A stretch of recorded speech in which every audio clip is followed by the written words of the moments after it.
अध्यक्ष महोदय,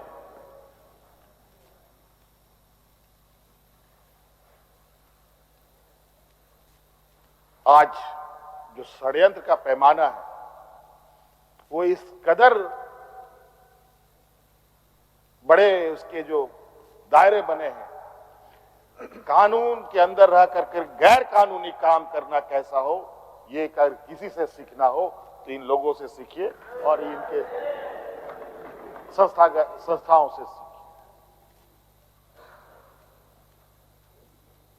मैं तो कहता हूं, मैं फिर से कहता हूं कि आप लोग दस्तावेज लाइए सदन में, या आपने ईडी और सीबीआई को सपोर्ट कीजिए और कोर्ट में पेश करें। एक भी दस्तावेज अगर आप लोग निकाल के दिखा दे कि हमने 8.5 एकड़ जमीन हड़पी है, तो मैं उसी दिन राजनीति से संन्यास किया, झारखंड छोड़ के चला जाऊं।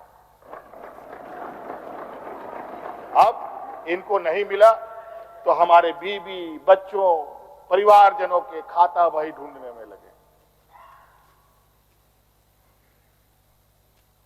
ये पैसा कहां से आया, वो पैसा कहां से आया, ये आया, वो आया। अध्यक्ष महोदय, असमानताएं देखिए इसी सदन के अंदर। जो सरकार के द्वारा उपलब्ध कराए जा रहे ऋण, जो यहाँ के आदिवासी विधायकों को कितने वर्षों के लिए मिलता है और गैर आदिवासियों को कितने सालों के लिए मिलता है।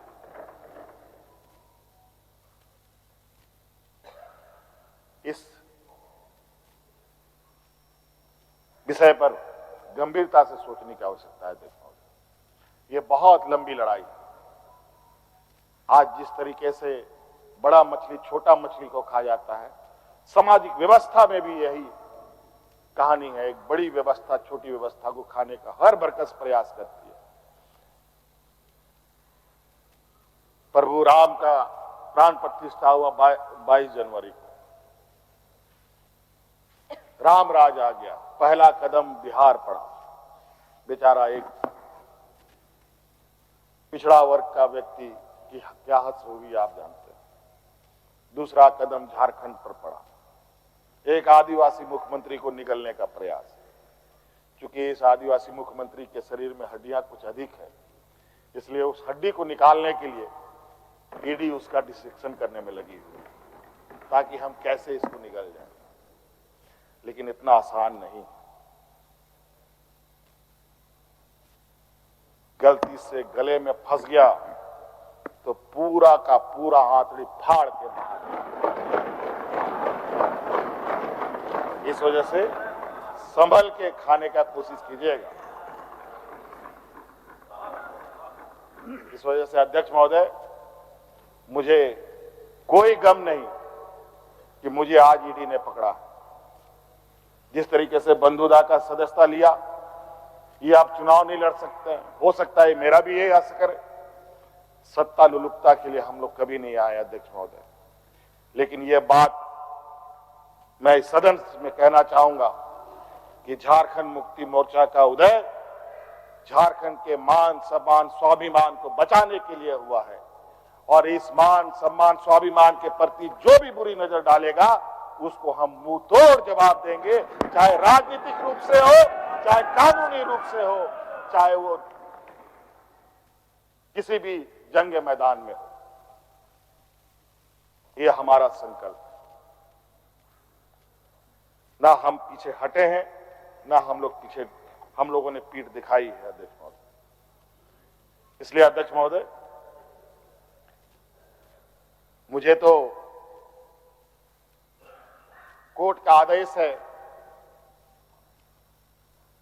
कि मीडिया के सामने या बाहर वक्तव्य नहीं देना है। तो हमने ईडी वाले से पूछा, क्या सदन में भी बात नहीं रखनी है? तो उन्होंने ये भी कहा, नहीं सदन में भी आप नहीं रख सकते। हम बोले वाह। तो मैंने कहा कि आइए स्पीकर साहब के टेबल में खड़े हो जाइए, बैठ जाइए, वहां से आदेश जारी कीजिए, फिर हम चुप हो जाएंगे। ये स्थिति है अध्यक्ष महोदय। अब उस दिन का इंतजार है। अभी तो गवर्नर हाउस का कोरम पूरा हो गया। अब विधानसभा से लोग कब अरेस्ट होंगे, राष्ट्रपति भवन से कब अरेस्ट होंगे, लोकसभा राज्यसभा से लोग कब अरेस्ट हो गया? 150, 200 सांसदों का निलंबन। क्या अध्यक्ष महोदय ये इतिहास के सुनहरे अक्षरों में लिखा जाएगा? अध्यक्ष महोदय, बड़ी विचित्र स्थिति देश में। और मैं ये कहना चाहूंगा अध्यक्ष महोदय, विशेषकर आदिवासी दलित पिछड़े भाइयों से, आप तैयार हो जाएं। अब शोषण की एक नई परिभाषा गढ़ने जा रही है। अगर आपने आपने कमजोर किया तो आने वाली पीढ़ी कभी माफ नहीं करेगी। तो अध्यक्ष महोदय, राज्यपाल महोदय आए और 32 पेज का इन्होंने अभिभाषण पढ़ा। हम लोग लाख चिल्लाते रहे।